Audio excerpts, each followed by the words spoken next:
하나님께서 차지하게 하신 약속의 땅에서 하나님의 언약 백성이 평생토록 지켜 행할 규례와 법도가 있습니다. 하나님께서는 모세를 통해 그것을 가르쳐 주십니다. 우리도 이스라엘 언약 백성들처럼 그리스도 안에서 언약 백성이 되어서 영원한 하나님의 나라를 약속받고 이미 임한 하나님의 나라를 차지한 언약 백성으로서 지켜 행할 규례와 법도가 있는 것이죠. 성경이 바로 이것을 우리에게 가르치기 위해 주신 말씀이요. 말씀의 가르침을 따르는 교리와 또 권징과 예배 모범과 또 여러 가지 신앙 고백서와 소요리 대요리 문답과 같은 표준 문서들이 바로 우리가 따라야 할 그러한 말씀입니다. 믿음은 들음에서 난다 그랬습니다. 들음은 그리스도의 말씀으로 말미암는다 하셨죠. 우리가 날마다 그리스도의 말씀을 들음으로 믿음이 자라가기를 소원합니다. 그렇다면 하나님의 언약 백성이 평생토록 지켜 행할 규례와 법도는 무엇인가? 오늘 본문을 보시면 1절부터 말씀합니다. 당신들이 땅 위에서 사는 날 동안 주 당신들 조상의 하나님이 당신들에게 차지하게 하신 땅에서 당신들이 지켜야 할 규례와 법도는 다음과 같습니다. 당신들은 당신들이 쫓아낼 민족들이 무신을 섬기는 곳은 높은 산이든지 낮은 언덕이든지 무성한 나무 아래이든지 어느 곳이든지 다 허물어야 합니다. 거기에 있는 제단을 허물고 석상을 부수고 아세라 목상을 불태우고 신상을 부수고 그들의 이름을 그곳에서 지워서 아무도 기억하지 못하게 하여야 합니다. 그러나 당신들은 주 당신들의 하나님을 섬길 때에 이방 민족들이 그들의 신들을 섬기는 방식으로 섬겨서는 안 됩니다. 하나님을 모르는 사람들은 누구나 자신만의 신을 갖고 있어요. 그게 보이는 것일 수도 있고 자기 마음속에 품고 있는 어떤 것일 수도 있습니다. 자신들만의 신을 만들어서 그 신을 섬기는 이유와 목적은 결국 자기를 위한 것이죠. 그리고 자기 편의대로 자기가 원하는 곳에서 제사를 드립니다. 하지만 하나님의 언약 백성들은 다르지요. 이방 민족들이 하는 행위들을 따라하지 말아야 하고 모두 버리고 부숴야 합니다. 자신을 위해서 자신의 편의대로 세운 모든 제단을 파괴해야 되고 그 섬기는 우상들이 석상이든 아세라 목상이든 불태우고 부숴버려야 합니다. 하나님은 이 점에서는 여지가 없어요.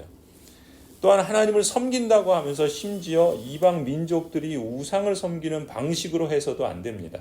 하나님께서 일러주신 말씀과 표준대로 행해야 할 것을 거듭거듭 강조해서 말씀하십니다. 왜냐하면 부패한 본성대로 하기 때문에 그렇습니다. 하나님을 따르는 방식이 아니라 하나님을 섬긴다고 하면서 자기 방식대로 섬기는 거예요. 그러면서 하나님을 믿고 하나님을 섬긴다고 착각하고 있는 겁니다. 그것이 오히려 망하는 길인데 망하는 길을 고집하면서 그 길을 계속 가는 거예요. 하나님께서 그것을 다 불태워버리라고, 다 없애버리라고, 그 이름조차 기억하지 못하도록 제거해버리라고 말씀하고 있는 이유가 그것입니다. 성도 여러분, 우리도 사실은 이방인입니다. 하나님의 언약 백성이 되기 전에는 하나님을 알지 못하던 이방인입니다. 그렇기 때문에 혹이라도 우리가 우리 자신을 위한 제단이 없는가 그것을 돌아볼 필요가 있어요. 그것을 찾아야 하고 부숴야 하고 태워버려야 합니다. 그리스도인이 되어서도 예전에 하나님을 알지 못하던 때와 같이 행하고 습관적으로 따르는 부패한 본성이 누구에게나 여전히 남아있어요.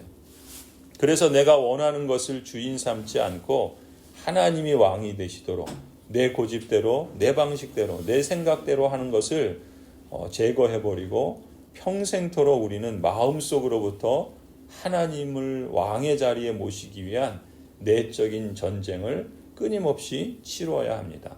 따라서 날마다 순간마다 하나님의 말씀을 내 삶의 길표로 삼아야 하고 안내자로 삼아야 합니다.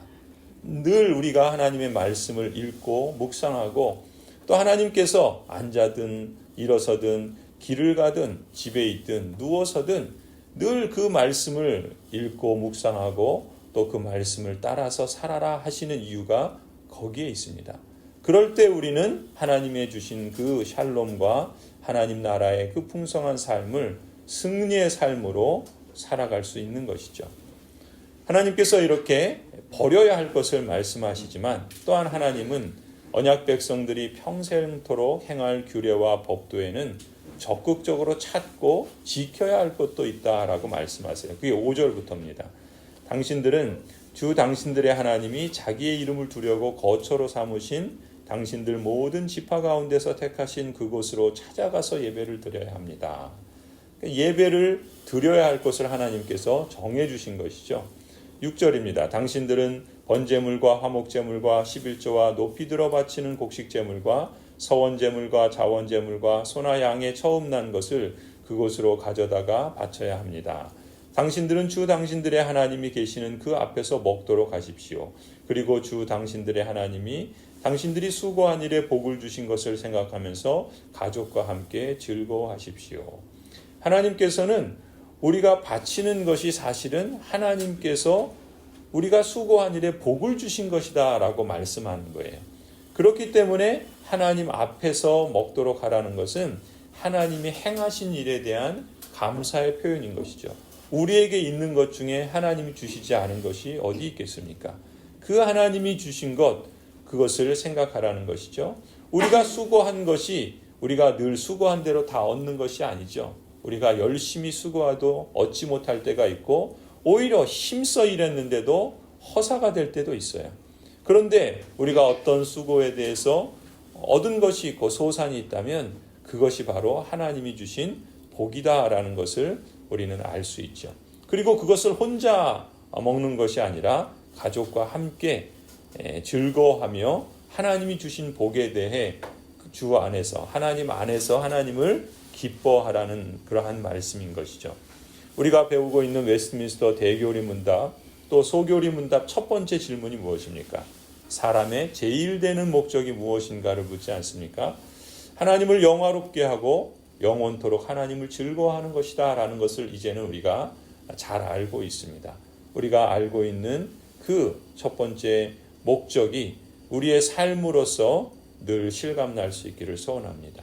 그리스도인으로서 그렇다면 우리는 어떻게 하면 하나님을 영화롭게 할 수 있을까라는 걸 늘 고민하게 되겠죠. 그러한 삶을 우리에게 안내해 주는 것이 바로 주님께서 말씀을 통해 우리에게 일러주신 규례와 법도인 셈입니다. 하나님의 이름을 두시려고 택하신 것을 찾아가라 말씀하십니다. 참된 예배, 참된 성례, 그리고 참된 권징이 일어나는 그러한 교회를 찾으라는 것이죠.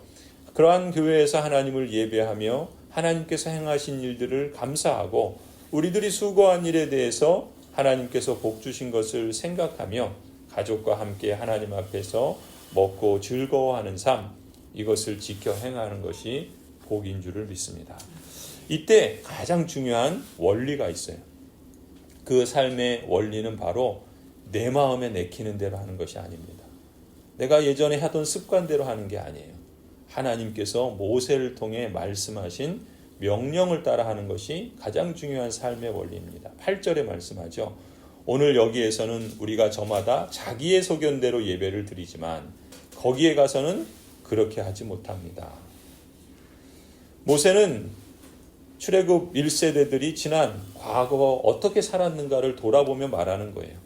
출애굽 1세대는 광야 생활을 거치면서 지금 있는 모압 평지에 이르기까지 지난 40여 년을 각기 소견대로 살았습니다. 각자 자기 소견에 좋은 대로 행해서 결국 약속의 땅에서 누릴 수 있는 복을 다 누리지 못하고 광야에서 죽었습니다. 너희는 출애굽 2세대이죠. 이 출애굽 2세대는 이제 약속의 땅 가나안에 들어가게 될 것입니다. 가나안에 들어가거든 출애굽 1세대들처럼 하지 말라는 거예요. 오직 하나님이 가르쳐 주신 규례와 법도를 따라서 순종하라는 것입니다. 내 마음대로 자기 소견에 좋은 대로 자기의 내키는 대로 하지 말고 하나님의 말씀과 규례와 법규를 따라서 순종의 복을 누려라 이렇게 권면하고 있는 것입니다. 9절부터가 그 말씀이에요.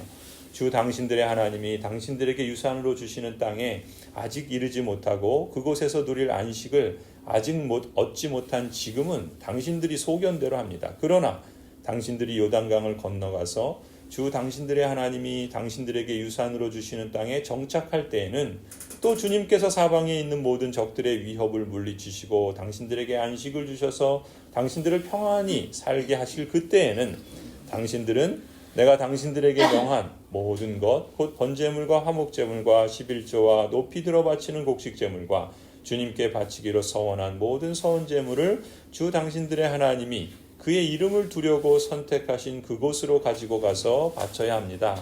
거기에서 당신들은 주 당신들의 하나님을 앞에 모시고 즐거워하십시오. 당신들만이 아니라 당신들의 자녀들, 남종과 여종과 당신들처럼 차지할 몫이나 유산도 없이 성 안에 사는 레위 사람을 다 불러서 함께 즐거워하십시오. 당신들은 당신들이 택한 아무 곳에서나 번제를 드리는 일이 없도록 조심하십시오. 주님께서 당신들의 지파 가운데서 한 곳을 택하실 터이니 그곳으로 가서 번제를 드리고 내가 당신들에게 명령한 다른 모든 것을 지키십시오. 당신들은 주 하나님이 당신들에게 베풀어 주신 복을 따라서 마음에 내키는 대로 성 안은 어디서든지 짐승을 잡아먹을 수 있습니다. 정한 사람이든지 부정을 탄 사람이든지 모두 다 노루나 사슴고기를 먹듯이 잡은 짐승의 고기를 먹을 수 있습니다. 그러나 피는 먹지 못합니다. 물처럼 땅에 쏟아버려야 합니다. 당신들이 11조로 바친 곡식과 포도주와 기름과 소와 양의 처음 난 것과 서원하고 드린 갖가지 서원제물과 자원제물과 높이 들어 바치는 곡식제물은 성 안에서는 먹을 수 없습니다. 그것은 주 당신들의 하나님이 택하신 곳으로 가지고 가서 주 당신들의 하나님을 앞에 모시고 먹도록 하십시오. 당신들과 당신들의 자녀와 남종과 여종과 성 안에 사는 레위 사람과 함께 먹고 주 당신들의 하나님 앞에서 높이 들어 바친 모든 것을 즐거워하십시오. 부디 당신들은 그 땅에 사는 동안에 레위 사람을 저버리지 않도록 하십시오. 성도 여러분, 예수 그리스도께서는 내가 온 것은 양으로 생명을 얻게 하고 더 풍성히 얻게 하려는 것이라 말씀하셨죠.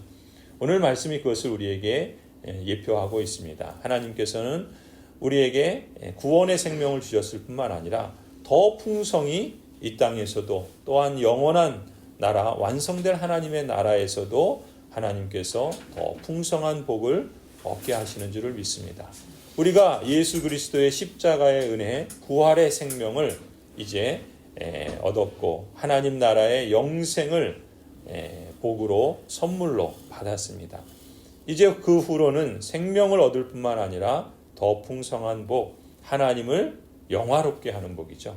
그래서 하나님을 기뻐하고 하나님을 영원토록 즐거워하는 복, 그러한 삶을 늘 살아가기를 오늘 주의 말씀과 또 하나님의 그 말씀을 따라서 살아갈 수 있기를 간절히 축원합니다.